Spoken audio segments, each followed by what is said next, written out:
Oi, gente, e aí, tudo bem? Sejam todos muito bem-vindos ao meu canal. Muito prazer, eu sou Dani Azeredo, eu sou jornalista e hoje a gente vai abordar sobre o Projeto 2025. Talvez vocês nem ouviram falar, mas ele vem causando bastante polêmica na mídia aqui dos Estados Unidos. Tudo isso porque ele é desenvolvido pelo Heritage Foundation, que é nada mais do que uma organização de extrema-direita. E essa organização, eles desenvolvem há mais de 40 anos manual de recomendação ao próximo presidente. Então, cada ano que é eleito um novo presidente, se ele for um presidente republicano de direita, eles entregam para esse presidente esse manual de recomendações e o presidente pode implementar as sugestões que eles dão neste manual. Acontece que esse manual, conforme eu já falei, aliás, essa organização, ela já faz esse tipo de manual há 40 anos. Donald Trump, o último presidente republicano, por exemplo, ele implementou 64% das recomendações que foram colocadas no manual. A questão é que esse projeto 2025, por exemplo, ele tem aí como diretor o Paul Dance, e ele nada mais é do que o ex-chefe de gabinete do escritório de gestão de pessoal da administração Trump. Neste ponto especificamente, eles abordam várias questões envolvendo imigração. Entre elas, acabar totalmente com o programa Dreamer, mesma coisa com a questão do backlog para processos imigratórios por trabalho ou por família, ou seja, imigração legal. Eles querem paralisar caso o backlog esteja muito, mas muito longo. Bom, não é só isso, tá? Eu vou trazer os detalhes direitinho de tudo que eles colocaram nesse manual do projeto de 2025. E dependendo quem vai ser o presidente, se ele for realmente um republicano em 2025, por exemplo, esse presidente, ele pode implementar muitas recomendações utilizadas, ou melhor, mencionadas nesse manual. Bom, vamos lá então, quais são essas propostas polêmicas, né, que contém no manual do Heritage Foundation? Primeiro ponto, bloquear a ajuda financeira federal para até 2/3 de todos os estudantes universitários americanos, se o seu estado permitir que certos grupos de imigrantes, incluindo os Dreamers, com status legal, tenham acesso a mensalidades estaduais. Impedir que cidadãos dos Estados Unidos se qualifiquem para subsídios federais de habitação se viverem com alguém que não seja cidadão dos Estados Unidos ou residente permanente legal. Forçar os estados a compartilhar carteiras de motoristas e informações de identificação do contribuinte com autoridades federais. Reduzir os programas de vistos H-2B e H-2A durante os próximos 10 a 20 anos. Neste caso especificamente, eles não querem mais que o Departamento de Segurança Interna faça a publicação de atualização de países, né, que são elegíveis, né? Tem vários países que são elegíveis para o programa H-2A, para o programa H-2B. Eles não querem mais que o secretário de Segurança Interna faça essa atualização de países elegíveis. O que isso poderia ocorrer neste caso especificamente? Que após a expiração da lista de 2024, por exemplo, nenhum país mais seria elegível para participar do programa, ou seja, paralisaria o programa H-2B e H-2A. Outro ponto também, neste caso, seria para os programas de visto T e visto U. O visto T é um visto destinado para vítimas de tráfico humano e o visto U para vítimas de violência e agressão em solo americano. Neste caso especificamente, esse manual, ele descreve com o poder executivo de impedir a utilização de vistos T e U, revendo os critérios de aprovação através de memorandos internos e atualização do manual de políticas, para ser aprovado para o visto sob a elegibilidade revisada deste manual do Heritage Foundation, por exemplo, a vítima teria que fornecer informações significativas, não só à polícia no momento do acontecido, mas também durante o envio do processo de julgamento do mesmo também. Outra questão, ocupações especializadas em emprego de pós-graduação. Neste caso especificamente, a pessoa, ou melhor, os estudantes internacionais, imigrantes, né, que vêm para os Estados Unidos com visto de estudante, muitos começam a estudar aqui, vêm para cursar inglês, depois fazem uma faculdade, né, muitos fazem uma pós-graduação e se tornam elegíveis para vistos de trabalhos qualificados, seja um EB3 profissional, seja um H1B, por exemplo, ou até mesmo um EB2 Advanced Degree. Neste caso especificamente, o que eles querem fazer? Eles querem eliminar o que eles chamam de nível 1 e nível 2, que é justamente a grande parcela dos estudantes internacionais, porque como muitos se formam em solo americano, conforme eu falei, fazem faculdade aqui, se formam aqui, fazem o CPT ou PT, muitos deles têm formação mínima, né, e experiência mínima também. Então o que eles querem fazer? Eles querem eliminar que essas pessoas que têm experiência mínima, que é considerado trabalhos de nível 1 e nível 2 para vistos de trabalhos especificamente, sejam eliminados do PERM no Departamento de Trabalho americano, ou seja, o PERM não aceitaria mais estudantes internacionais que quisessem se legalizar com visto de trabalho caso eles fossem de nível 1 e nível 2, somente de nível 3 e nível 4, ou seja, imigrantes já com uma ótima qualificação profissional e também experiência. Isso eliminaria bastantes imigrantes que chegam para cá muito novos, né? Fazem faculdade e infelizmente acabam tendo que pegar trabalhos de nível 1 e nível 2 justamente para poder criar uma carreira.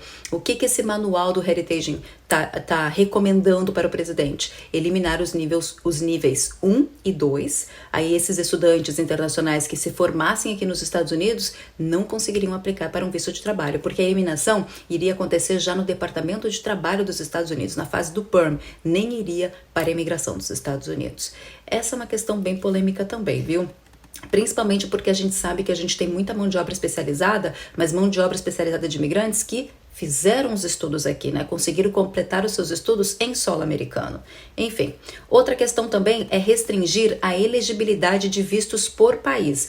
Esse manual, ele propõe que a nova administração, ou seja, o novo presidente, utilize a sua autoridade existente para suspender agressivamente a emissão de vistos de imigrante, de vistos de não imigrante ou todos os vistos se um país for classificado como não cooperativo. Só para vocês terem uma ideia, em julho de 2020, 13 países foram considerados não cooperativos pelos Estados Unidos. China, Rússia, Cuba e Eritreia, por exemplo. Mas claro que isso pode acontecer com outros países também, que se caso os Estados Unidos definir que eles não são cooperativos. Aí, imigrantes que têm a nacionalidade daquele país, por exemplo, não conseguiriam aplicar para Green Card, independente da categoria, nem para vistos de não imigrante. Isso inclui vistos de turismo, de estudante, vistos de trabalhos temporários, por exemplo. Outra questão também, aumentar as taxas de inscrição e limitar as isenções de taxas. Neste caso, o novo presidente também aumentaria as taxas de aplicação em todos os níveis, inclusive em pedidos de cidadania, formulários de patrocinadores conjugais, ou seja, Green Card por família ou Green Card por casamento, além também de petições de emprego. Neste caso, eles também estão sugerindo uma taxa para o processo do asilo, que não existe hoje essa taxa, né? E também restringir severamente a disponibilidade de isenções de taxas. Ou seja, gente, nesse caso, eles querem que o presidente tenha autoridade para aumentar as taxas imigratórias a hora que ele quiser. Tivemos um aumento significativo há pouco tempo. Então, se o próximo presidente entrar, se ele quiser aumentar, ele vai poder aumentar? Pelo menos, essa é a recomendação do manual do Heritage Foundation. Outra questão, status de proteção temporária. Eles querem que a próxima administração republicana retire centenas de milhares de imigrantes que possuem há muitos anos, há décadas, o status protetivo, né? O TPS que a gente chama, né? Status protetivo. Neste caso especificamente, eles querem que seja revogado isso, enfim, que não tenha mais o status de proteção temporária aqui nos Estados Unidos. O DACA, eles querem acabar com o status legal de 500 mil Dreamers que ainda fazem parte do programa DACA. E não só isso, eles querem eliminar o tempo da equipe para análise e processamento dos pedidos de renovação e não aceitar mais nenhum tipo de pessoa também no programa, ou seja, eliminar com DACA. Autorizações de trabalho. Esse manual aconselha que o próximo presidente, ele limite as classes de não imigrantes elegíveis para autorização de trabalho. Eles não especificam quais seriam esses não imigrantes, mas a gente sabe, né, que na questão de não imigrante, a gente tem o L1, por exemplo, que o dependente, o L2, pode trabalhar. A gente tem no H1B a possibilidade do H4, se o H1B estiver em petição de Green Card, o H4 pode solicitar uma autorização de trabalho, nesse caso ele não teria mais direito, entre outros vistos de não imigrante, até mesmo o J1, né? J1 também é um visto de não imigrante que tem autorização de trabalho, até mesmo nestes pontos, o J2 no caso, né? O J1 tem permissão e o J2 também é o dependente. Então, neste caso especificamente, eles querem eliminar a autorização de trabalho para vistos de não imigrante. Enfim, mesmo eles ainda não dão definindo aqui quais seriam esses vistos. Processos de imigração legal. Essa é outra questão polêmica que eu comentei com vocês, né? Neste caso, o manual do Heritage Foundation, eles pretendem impedir a imigração legal e suspender os pedidos para qualquer categoria de imigração com atraso, ou seja, com backlog. Neste caso, é a parte mais complicada também, na minha opinião. Por quê? Porque a gente está enfrentando o backlog neste momento, né? Várias categorias de processos de green card por família também, estão com atrasos, né? De anos, 4, 5, 6, enfim. O que eles estão propondo? Que o próximo presidente, a partir do momento que identificasse que uma categoria de visto, por exemplo, tivesse com backlog muito superior a tantos anos, por exemplo, eles não fariam mais nenhuma emissão daquele tipo de visto, ou seja, eles paralisariam aquela categoria. Vou dar um exemplo. EB3. O EB3 hoje, o backlog está lá em 2020, né? Se a gente for se basear pelo Visa Bulletin neste caso. Se continuar dessa forma, o novo presidente, no caso, se ele aceitasse essa recomendação, ele poderia parar com a emissão de EB3 até a normalização do backlog. Já pensou?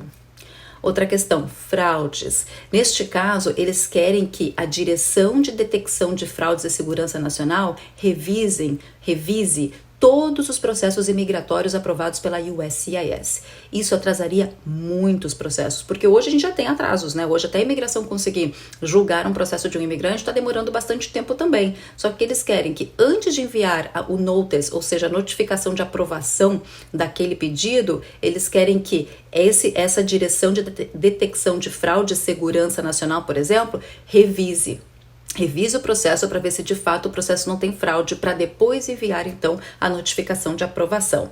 Neste caso, o que esse departamento ele tem autoridade? Ele tem autoridade de detectar fraudes no sistema de imigração legal e também de fazer visitas não anunciadas, tá, aos locais que eles precisam fazer algum tipo de investigação, seja em uma petição baseada em emprego ou em outra categoria também. Neste caso especificamente, se a gente for depender de mais isso, ainda de mais uma análise neste caso, aí não importa se a imigração aprova, a USCIS pode aprovar, mas essa direção de fraudes teria que revisar para ver se de fato a aprovação é válida, para depois enviar a notificação final para o imigrante. Só que isso pode atrasar ainda mais os processos, né? Até porque a USCIS, eles têm, né, justamente esse poder, essa autoridade de investigar um processo. Então, se eles investigam e não detectam nenhum tipo de fraude, ainda vai ter que passar por mais um outro setor, isso poderia atrasar ainda mais. Mas, enfim.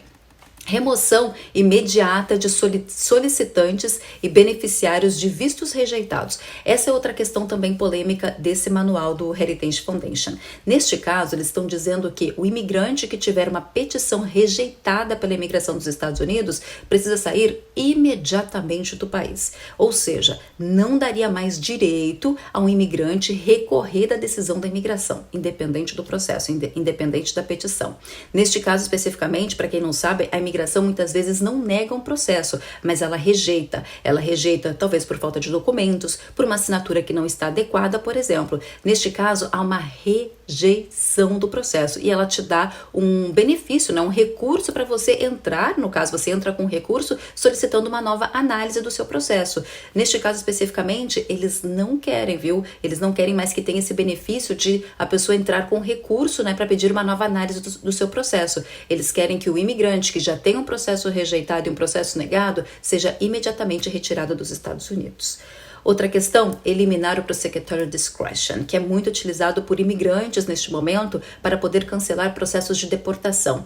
Ainda mais quando, neste caso especificamente, pessoas são enganadas, né, dizendo que são elegíveis para determinados tipos de processos de asilo e elas entram em processo de deportação e elas não sabiam dessa questão, elas podem tentar o prosecutorial discretion para cancelar, né, o seu processo de julgamento o seu processo de julgamento de asilo, né, e o seu processo de deportação. Ele está sendo muito utilizado, está levando um pouquinho mais de tempo agora análise do julgamento do promotor, sim, mas ele pode ser utilizado pelos imigrantes. Esse manual do Heritage Foundation, eles querem simplesmente eliminar o prosecutorial discretion.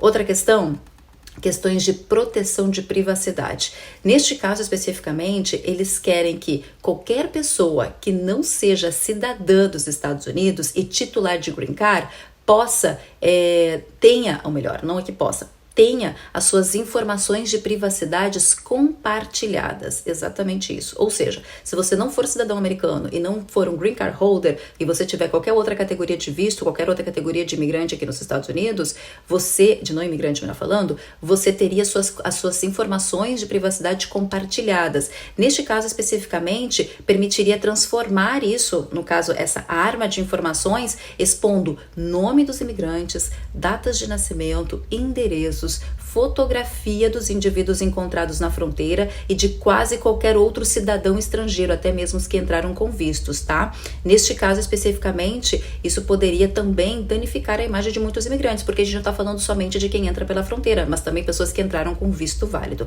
Então elas teriam as suas privacidades, né, no caso, compartilhadas com o governo americano, e essa é uma questão que também preocupa nesse manual.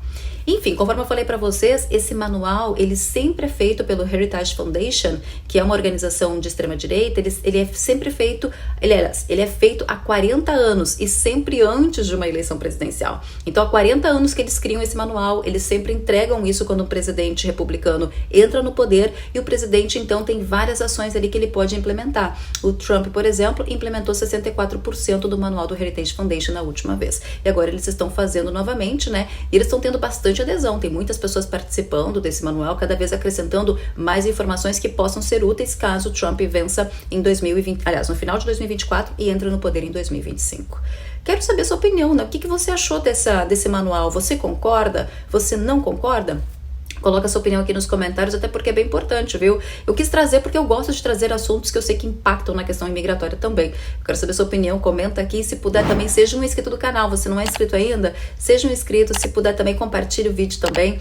Se quiser me seguir lá nas minhas redes sociais, me segue lá, que eu também estou sempre compartilhando muitas dicas por lá também. Se quiser seguir também as Starts, a Start America é para você, imigrante, que precisa de suporte migratório aqui nos Estados Unidos. Entre em contato com a gente para saber mais como funciona os nossos suportes, os nossos processos, enfim. Tem o nosso WhatsApp, tem as nossas redes sociais e o nosso site também. E para você que busca mercado de trabalho, opções de vistos de trabalho para os Estados Unidos, tem a Star Jobs. A Star Jobs a gente ajuda nessa questão também. Você também pode entrar em contato com a gente nas nossas redes sociais, no nosso site ou no nosso WhatsApp. Bom, gente, ficou um vídeo longuinho, mas bem informativo para vocês. Espero que vocês tenham gostado. Deixa o like se você gostou e a gente se vê num próximo vídeo. Tô de olho. E assim que sair mais informações relevantes sobre imigração e também eleições presidenciais, eu vou trazer para vocês aqui no canal de forma resumidinha também. Um beijo grande. Até o próximo vídeo. Tchau, tchau.